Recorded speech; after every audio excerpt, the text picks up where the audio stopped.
Hey guys, Michael with Quiet Lawn here.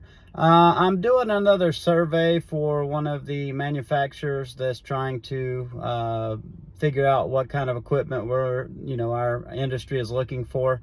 And this survey is targeted towards companies that do similar work to what we do, targeting smaller lawns, one or two man crews. You're doing quarter acre, fifth acre, or smaller lots all day. And the survey, if you'll click the link, you can go to the survey, and it's only like 2 or 3 questions. But they basically wanted to know what you would spend, what your budget is for all of your equipment for a 1 or 2 man crew. Not counting your truck, trailer, stuff like that. Just, your actual equipment like your mowers, your trimmers, your blowers, hedge trimmers if you use hedge trimmers, or whatever services you offer. What would you be willing to spend to outfit each of those crews for a 1 or 2 man crew servicing smaller lawns?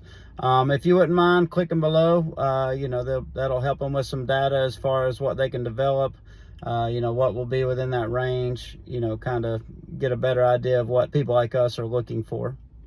Thanks, and I appreciate your participation.